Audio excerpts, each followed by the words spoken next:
buenos días, bienvenido a Praga y por favor suba al escenario.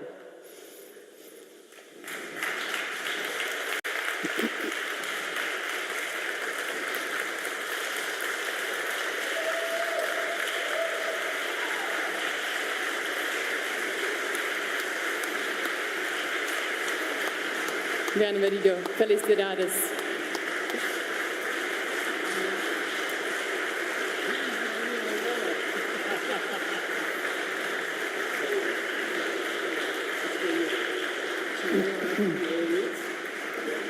Included Milton Friedman, Carlos Cáceres, José Higuera,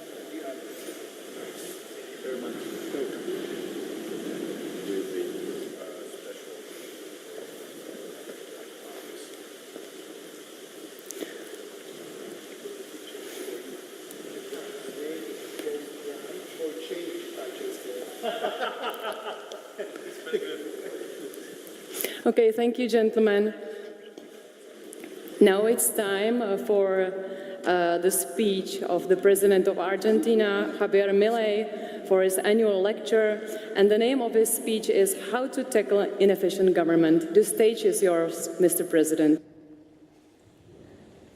Hola a todos.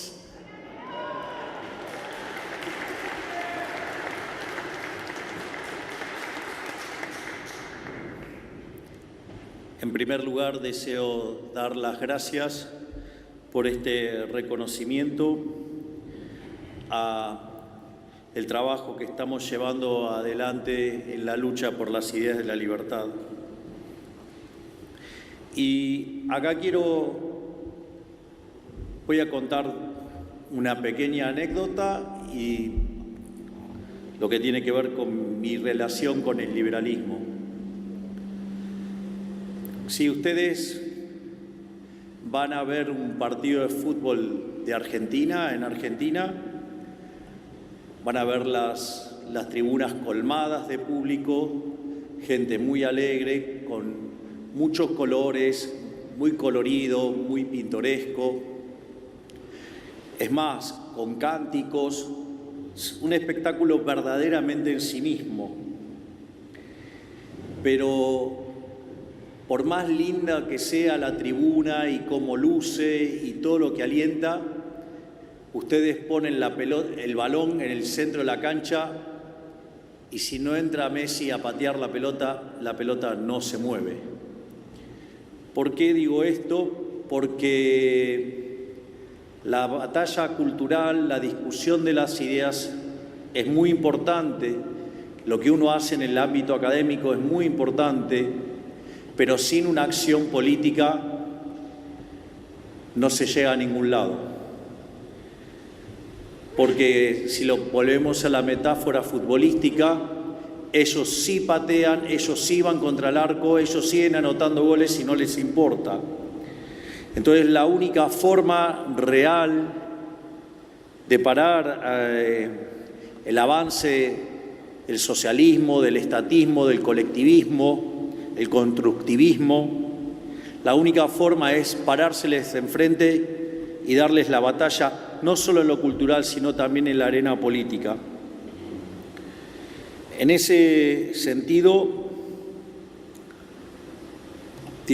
puedo contar lo que es mi experiencia, porque sin lugar a dudas, todo el background acumulado en términos académicos es una guía extremadamente importante para la toma de decisiones. Casi que les diría que es fundamental porque es lo que determina el norte y es lo que determina básicamente lo que orienta cada toma de medidas.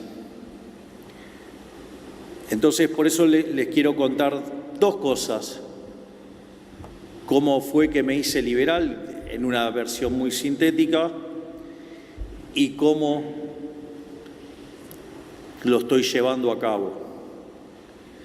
En realidad, en mi formación de base es de economista. En mi caso, como en la gran mayoría de los economistas, y eso surge a lo largo y a lo ancho de todo el país, No hay durante la carrera ninguna mención a economistas liberales. De hecho, yo suelo decir que si a un graduado economista en Argentina le preguntan quién es Ludwig von Mises, le va a decir que cree que es el 9 de la selección de los Países Bajos. En ese sentido, digamos, yo recibí una formación propia de lo que se llama un post-keynesiano, digamos, que sería un keynesiano con tintes marxistas. Después muté hacia el keynesianismo forté, después muté hacia los keynesianos del desequilibrio, después hacia los keynesianos neoclásicos. Después, dada toda mi base matemática y en economía neoclásica, me convertí en un neoclásico acentuado. Después terminé radicalizándome en esa situación y me alineé con la escuela de Real Business Cycle, es decir, con la escuela de los ciclos reales. Y cuando apareció la crisis del subprime, 2007-2008, y el desequilibrio global, frente a la posibilidad de una nueva catástrofe en el planeta, me volví a refugiar y a la lectura de Keynes y de Friedman. Por lo tanto, frente a esa frustración que tenía con el análisis económico, decidí dedicarme a los temas de crecimiento económico, porque dije, bueno, me voy a ocupar de cosas de largo plazo y vaya a saber uno, digamos, dentro de 50 años si acerté o no. Y entonces estaba feliz, contento con toda la literatura de crecimiento, hasta que fui invitado por el World Economic Forum a dar una exposición, no la última tan rimbombante, sino una sobre demografía y crecimiento. Ahí me encontré con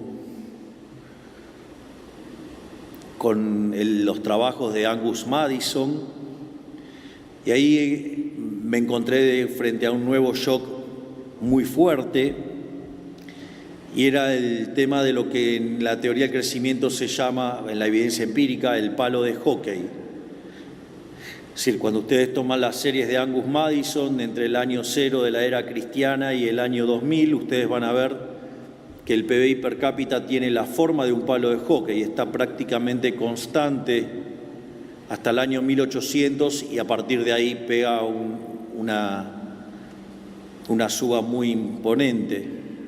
De hecho, en el tramo del año 0 al 1800, el PBI per cápita solamente crece 40%, y eso se da solamente luego del descubrimiento de América en el siglo XVI. Y eso implicaba que el mundo solamente crecía a una tasa del 0,02% anual, es decir, que se necesitaban 3.500 años para duplicar el PBI per cápita. Y lo otro que ve uno es que desde el año 1800 al año 2000 el PBI per cápita se multiplica 9 veces, pero en un contexto donde la población casi se multiplica por 8 veces. Es decir que en esos 200 años el PBI per cápita, el PBI, se multiplica por 72 veces, 70 veces aproximadamente. ¿Y por qué es importante esto? Porque ustedes tienen que se está incrementando fuertemente la cantidad de trabajo en la economía, y sin embargo el producto crece más que proporcionalmente. Es decir, no se cumple el postulado de los rendimientos marginales decrecientes. Y aparece un problema que en la economía neoclásica se llama no convexidad. La no convexidad, que es un problema de índole matemática, en realidad está asociada con las estructuras de mercado concentrado. Y lo interesante es que cuando ustedes estudian microeconomía y miran las estructuras de mercado concentrados, es decir, les pongo el caso más violento, digamos el más extremo, que es el monopolio. Según la teoría neoclásica, los monopolios son malos. Y ahí aparecen dos preguntas, porque cuando ustedes miran en el 1800, la cantidad de gente que vivía en la extrema pobreza, es decir, con menos de $1 diario, era más del 95% de la población. Y cuando lo miraban en el año 2000, ese número había caído a menos del 15%. Entonces, y además los niveles de vida se habían multiplicado fenomenalmente. Entonces la pregunta es, ¿cómo puede ser algo que ha sido tan virtuoso para la humanidad en términos de bienestar y en términos de caída de pobreza, algo tan maravilloso como podía ser que la teoría económica, supuestamente la buena teoría económica, decía que eso era malo? Esa situación me perturbó muchísimo y eso me terminó llevando a algo maravilloso, que fue encontrarme con un artículo de Murray Newton Rothbard que se llama Monopolio y Competencia. Yo recuerdo que cuando recibí ese artículo, un artículo de 140 hojas, salí a almorzar en el trabajo y nada, me extendí. Y luego de 3 horas, cuando terminé de leer el artículo, dije, todo lo que enseñé de estructura de mercado durante los últimos 25 años está mal. Y ahí me convertí a la escuela austríaca. Es muy interesante lo que señala Rothbard en ese artículo, porque lo primero que uno tiene que considerar es que el planteo de la estructura de la economía neoclásica en términos de los monopolios, el primer error que comete es lo que Huxley dice la diferencia entre un buen economista y el mal economista. Es decir, son estructuras de un solo periodo y de un solo bien. Es decir, entonces ignora los efectos de equilibrio general, es decir, lo que pasa en el resto de los mercados, e ignora además la intertemporalidad. Por lo tanto, eso ya muestra que el análisis estaba viciado, que el análisis era incorrecto, que el análisis tenía graves problemas. No solo eso, sino que además ignoraba la posibilidad de sustitución. O sea, yo puedo, por decirlo de alguna manera, yo puedo tener el monopolio de producir Ferrari. Digamos, soy Fiat, y entonces tengo el monopolio de producir Ferrari. Pero no quiere decir que no tenga competencia contra un McLaren o contra, no sé, una Maserati o un Lamborghini. Por lo tanto, eso ya mostraba que había algunos problemas. Y por otra parte, tampoco era cierto que el monopolio tenía que ser malo, ¿no? Porque de hecho la definición original de monopolio, que corresponde a Lord Coke y es de donde la tomó Adam Smith, definía como monopolio aquel lugar donde el monarca o el príncipe o el señor feudal o quien fuera el representante del Estado determinaba que en el lugar donde él mandaba solamente una empresa podía vender un determinado producto. Es decir, pero claro, y si eso era violentado, le caía con toda la fuerza de la ley y eso podía implicar desde mandarlo a la cárcel o enviarlo al más allá. En ese contexto, lo que resultó claro es que entonces el monopolio es malo cuando es un monopolio impuesto por el Estado, no cuando hay un solo oferente. Cuando hay un solo oferente, de hecho lo dice el propio Mises, enójense con el resto de los empresarios que no están ofreciendo el producto, no con el único que está ofreciéndolo. Y esto siempre lo suelo ejemplificar con un caso donde supongamos que tengo una situación donde tengo 10 empresas que están ofreciendo teléfonos celulares. Y ahora aparece una empresa que genera un nuevo celular que es de mejor calidad a un mejor precio. Naturalmente, las 9 empresas restantes van a quebrar. Y eso no tiene nada de malo, es propio de la dinámica del capitalismo. Es decir, las quiebras son parte del capitalismo, son parte del proceso. Aparece alguien que es más eficiente y va a la quiebra. Y en ese sentido, digamos, se produce una enorme ganancia de bienestar, porque ahora ustedes tienen un mejor teléfono que es de mejor calidad, además pagaron menos dinero por eso y ese dinero que se ahorraron ahora lo pueden usar en otras cosas. Por lo tanto, además tienen una ganancia de bienestar, porque ahora además consumen más de otros bienes.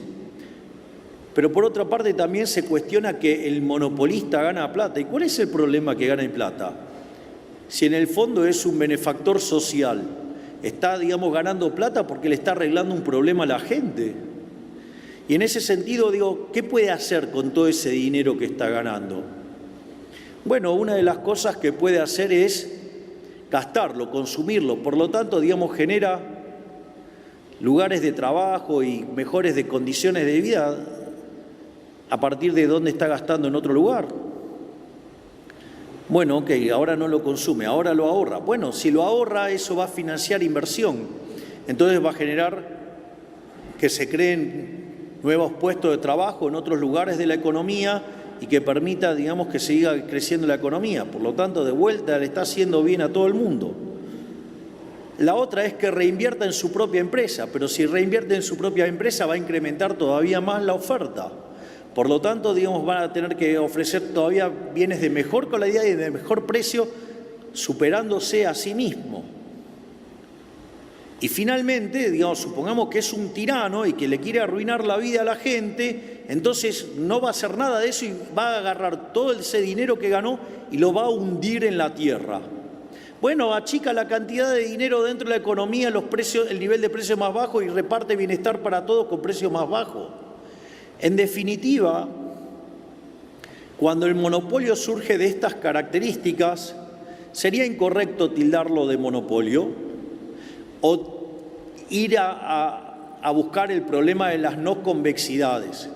Pero ese problema en economía está porque después del daño enorme que causó la aparición de la teoría general de Keynes y con todo el análisis económico desarmado y con la necesidad de rearmar el sistema de forma de pensar la economía como consecuencia de la destrucción que había causado el keynesianismo, ustedes podían optar entre la línea que venía de la escuela austríaca, pero que había quedado derrotada por la Gran Depresión, no porque fuera culpa de la escuela austríaca, sino, digamos, por cómo interpretaron los que interpretaron lo que pasó.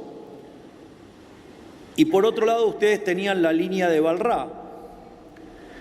Entonces, se trabajó más en esa línea de la economía matemática, donde a partir del trabajo de Wall, que ya, digamos, era a inicio del siglo XX, aparecen economistas como Mackenzie, Arrow, Debré, Hahn, digamos, donde básicamente retoman esa forma de pensar a partir de la llegada de los teoremas de punto fijo de Brouwer y de Kakutani.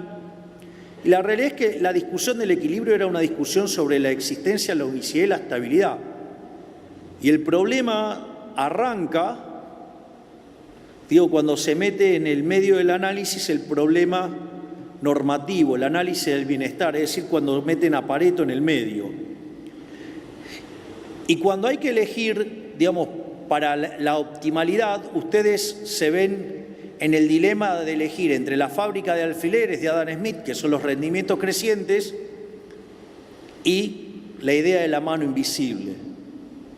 Entonces, en la construcción, como está planteada en la teoría neoclásica, eso es un dilema, y entonces para retener las propiedades de bienestar, los economistas limpiaron los rendimientos crecientes, Se fueron a funciones de producción con rendimientos marginales crecientes o rendimientos constantes a escala, y de esa forma lograron mantener la idea de la mano invisible como una situación de optimalidad donde todos maximizando su utilidad deriva y las empresas maximizando beneficios, eso deriva en una situación de maximización del bienestar, pero dentro de otras cosas, al matar los rendimientos crecientes, mataron el crecimiento económico y la teoría neoclásica no podía explicar el crecimiento económico y consecuentemente tuvo que recurrir sistemáticamente a parches para poder explicar el crecimiento económico. Casi les diría que es bastante entre graciosa y frustrante la situación del análisis económico en estos temas, porque cuando Robert Solow hace el testeo de un modelo con una función de producción neoclásica, el modelo lo desarrolla en el 56, en paralelo con Trevor Swan, y en el 57 lo testea.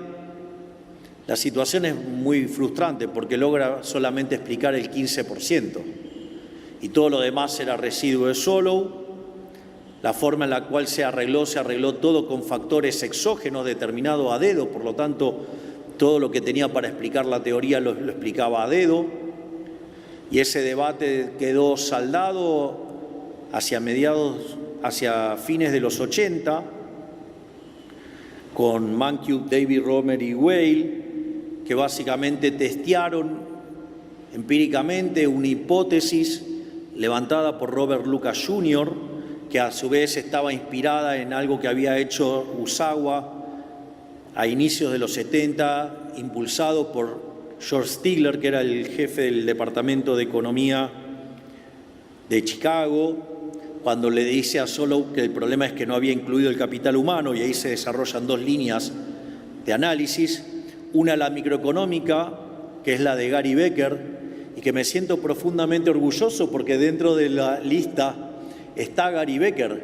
De hecho, cuando yo vivía en mi antigua casa, en el centro del living tenía un cuadro de 1,5 metros por 1 metro de Gary Becker haciendo la deducción de la ecuación de Slutsky intertemporal. Así que imagínense lo que representa para mí, un activo seguidor de Gary Becker, haber visto el nombre en esa placa. Y el pobre Gary Becker aguantó, en el living de mi casa hasta que a mi querido hijito de 4 patas, Conan, lo empezaron a acompañar Murray, Milton, Robert y Lucas, que tuve que tirar las paredes y hacer algunas refacciones y no hubo lugar más para el cuadro. Pero más allá de eso, básicamente se corrigió de esa manera la literatura, y la literatura sigue teniendo una corrección que desde mi punto de vista no es la mejor. Probablemente quien haya mejor interpretado este tipo de cuestiones es Paul Romer, quien ha ganado el Premio Nobel de Economía y que ha podido capturar mejor las ideas de Adam Smith y de Schumpeter para explicar el crecimiento económico y cómo, esta idea de que cada empresa, con la idea de la destrucción creativa, como crea su propio monopolio y están todo el tiempo tratando de capturar rendimientos crecientes, hacen innovaciones y se genera este proceso que Schumpeter describía como destrucción creativa, y es lo que nos permite ver el fuerte crecimiento. Y este tipo de cuestiones obviamente que son importantes, casi que le diría medulares, a punto tal que con mi jefe de asesores, el doctor Demian Reidel, estamos reescribiendo gran parte de la teoría económica para poder derivar optimalidad de Pareto, tanto estática como intertemporal, teniendo funciones de producción no convexas. Es decir, que si nos termina de salir bien, probablemente me den el Nobel de Economía junto a Demian, pero eso es parte de otra historia, porque corregiría este problema del conflicto, desaparecería el conflicto entre la fábrica de alfileres y la mano invisible. Y esto, además, como vivo en Argentina y hemos padecido el drama de la inflación y el economista más importante de la historia argentina, que se llamó Miguel Sidrowski, que estudió en Chicago, su tesis fue tutoriada por Hirofumi Osawa y además era muy seguido de cerca por Milton Friedman. Una de las cosas a las que se dedicó Sidrowski fue a meterse en la discusión de la inclusión del dinero dentro de los modelos de crecimiento económico. Por lo tanto, esas dos cuestiones me llevaron a ser especialista en crecimiento económico y en dinero. Es decir, que en el fondo soy especialista en hacer crecer una economía y en terminar con la inflación. Y esto es interesante y además liberal-libertario en un país que hasta hace poco dominaban las ideas de la izquierda, hasta que en diciembre el 56% dijo que quería un cambio en favor de la libertad. Y en ese sentido es impresionante porque Argentina, que a fines del siglo XIX estaba en el grupo de los países más ricos del planeta, al momento en que nosotros llegamos al poder, Argentina estaba 140 en el ranking, con más del 50% de pobres, con una situación donde, siendo que Argentina produce alimentos para 400 millones de seres humanos, con una presión fiscal en el sector que produce alimentos del 70%, es decir, que el Estado se lleva el alimento de 280 millones de seres humanos, en Argentina hay 5 millones de personas que no le alcanzan para comer. Además, con la inflación acelerándose y, digamos, al momento en que nosotros llegábamos, en la primera semana de diciembre los precios venían viajando al 1% diario, que es el equivalente al 3.700 anual. En la segunda semana se había acelerado y empezó a viajar al 7.500 anual. Cuando nosotros ya estábamos en el poder, la inflación mayorista del mes fue del 54%, que anualizada da 17.000% anual. Y en ese contexto nos tocó llegar al poder, lo cual, digamos, no hay que llorar ni quejarse ni nada, porque en condiciones normales de presión y temperatura la gente no va a elegir un presidente liberal libertario. Lo interesante es que entonces resulta muy claro que Argentina tiene en lo económico dos problemas muy claros, es decir, el problema que no crece. De hecho, en los últimos 10 años el PBI per cápita cayó 15% y la inflación estaba absolutamente desbordada. Entonces, era claro que necesitaba un especialista en crecimiento y en dinero. Bueno, la gente no se equivocó, el 56% eligió el especialista en crecimiento y dinero, que es mi caso. Y en ese sentido, esa conversión que yo hice al liberalismo cuando leía a Rothbard y leía a Mises y leía a Hayek, a Walter Block, a Alberto Venegas Lynch-Hijo, a Hans Gemma Hoppe, a Jesús Huerta de Soto, a Miguel Ancho Bastos y otros tantos gigantes de las ideas de la libertad, se volvió un elemento determinante al momento de hacer política también, porque no solo la Escuela Austríaca de Economía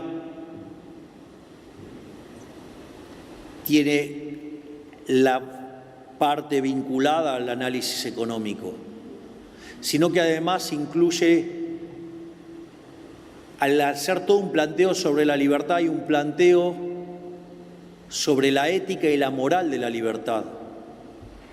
Por eso para nosotros es muy útil siempre cuando enfrentamos a un problema, es que siempre partimos de la definición de liberalismo. Entonces, yo suelo usar la definición de Alberto Venegas Lynch-Hijo, que dice que el liberalismo es el respeto irrestricto del proyecto de vida del prójimo, basado en el principio de no agresión y en defensa del derecho a la vida, a la libertad y a la propiedad, cuyas instituciones son la propiedad privada, los mercados libres de intervención estatal, la libre competencia, entendida en el sentido de Adam Smith o en el sentido de William Baumol, con la idea de los mercados disputables, ¿sí? La división del trabajo y la cooperación social, y donde solamente se puede ser exitoso sirviendo al prójimo con bienes de mejor calidad a un mejor precio. En ese contexto es una guía muy fuerte para el diseño de la política. Si ustedes buscan mis discursos en la Cámara de Diputados, una de las cosas que van a ver es que siempre me manifesté en contra del déficit fiscal. Y la principal crítica al déficit fiscal es que, sobre todas las cosas, es inmoral. Si el déficit fiscal es inmoral, porque si ustedes tienen déficit fiscal, ustedes tienen que financiarlo. Y una forma brutal y de las peores y más inmorales es utilizar la deuda, el endeudamiento. ¿Por qué? Porque la deuda son impuestos futuros. Quiere decir entonces que la fiesta de hoy, de las generaciones presentes, ustedes le están pasando el costo a las generaciones futuras, a nuestros hijos, a aquellos que no votan, a nuestros nietos y hasta gente que todavía ni siquiera ha nacido. Es decir, algo verdaderamente inmoral, una aberración. De hecho, Argentina ha utilizado frecuentemente ese mecanismo y Argentina es el máximo defaulteador serial de la historia moderna. Con lo cual eso también es una aberración porque implica violentar el derecho de propiedad del que decidió financiar la fiesta. O sea, somos tan irresponsables que nos vamos de fiesta, pedimos prestado y después ni siquiera, digamos, terminamos devolviendo la plata. O sea, el peor de los mundos. El otro caso es que cuando se queda sin financiamiento, la política utiliza la emisión monetaria. En ese sentido, Argentina, desde la creación del Banco Central, le quitó 13 ceros a la moneda, destrozó 5 signos monetarios, tuvo 2 hiperinflaciones sin guerra. Hoy podríamos quitarle 3 ceros más a la moneda. Estuvimos al borde de una hiperinflación, la cual además le cuento que la hemos derrotado, la estamos derrotando, porque si bien la inflación mayorista del último mes fue 3,5% y eso anualizado da 50, pero recuerden que venimos de 17.000 y en la última semana la inflación de alimentos y bebidas fue del 0%, es decir, algo que no se lograba hacía 30 años. Por lo tanto, también ahora estamos derrotando la inflación, porque la inflación es un impuesto no legislado, por lo tanto es absolutamente inmoral, porque además castiga más fuerte a los que menos tienen, con lo cual es absolutamente regresivo y como si fuera poco, además distorsiona el funcionamiento del sistema de precios y por lo tanto penaliza el crecimiento, es decir, es una máquina de empobrecer. Y nosotros también estamos atacando fuertemente el déficit fiscal y la emisión monetaria. Y finalmente, otra forma que tiene el fisco para financiarse es subiendo los impuestos. Y cuando ustedes suben los impuestos es un ataque a la propiedad. De hecho, si lo llevan al límite, si los impuestos son del 100%, directamente estamos en esclavitud, con lo cual también, digamos, ahí hay otra cuestión en términos de libertad y que cuanto más grande es el Estado, menos libre se es. Y en ese sentido, fíjense que nosotros cuando llegamos al poder teníamos un déficit fiscal de 15 puntos del PBI, 5 en el Tesoro y 10 en el Banco Central. Y nuestra propuesta de campaña era una motosierra y decían que estábamos locos, que no se podía hacer, que con suerte se podía ajustar un punto del PBI y que lo del Banco Central se iba a arreglar solo. La realidad es que hicimos un ajuste fiscal en realidad en el primer mes de gestión alcanzamos el déficit cero en financiero, terminamos haciendo un ajuste de 7 puntos del PBI en el Tesoro y ahora, digamos, estamos empezando a recomponer partidas y llevamos un ajuste de 6 puntos del PBI. Y por otra parte, el déficit cuasi fiscal, el déficit del Banco Central, que eran 10 puntos del PBI, lo hemos bajado en 9 puntos. Es decir, que en 6 meses de gobierno hicimos el ajuste fiscal más grande no solo de la historia argentina, sino que además hemos hecho el ajuste fiscal más grande de la historia de la humanidad. Y le estamos devolviendo al sector privado 15 puntos del PBI. Por lo tanto, Argentina tiene para crecer por la propia dinámica del rebote después de hacer un fuerte ajuste y estabilizar. Tiene el potencial de crecer porque es una economía que después de 20 años quedó muy descapitalizada y por ende los retornos son muy altos y eso permite que haya crecimiento aún con las instituciones que tenemos. Y el hecho de aportar 15 puntos de ahorro va a permitir que haya un boom de inversión y por ende haya crecimiento económico. Y encima, como si todo esto fuera poco, emprendimos un programa de reformas estructurales que ya, digamos, tiene la sanción de la Cámara de Diputados y la Cámara de Senadores y ahora volvió a diputados para hacer la versión final, más un DNU que en total son 800 reformas estructurales. Piensen que la reforma estructural más grande que había hecho en la Argentina fue en los 90, en el gobierno de Menem, que hizo cerca de 100. O sea, con lo cual, en menos de 6 meses mandamos 8 veces más de reformas estructurales que el caso de máximas reformas en Argentina. Eso nos va a permitir pasar de levantar 90 puestos en el ranking de libertad económica y que podamos parecernos a países como Alemania, Francia, Italia. Sin embargo, nuestro programa no termina ahí. Tenemos pendientes todavía 3.200 reformas estructurales más.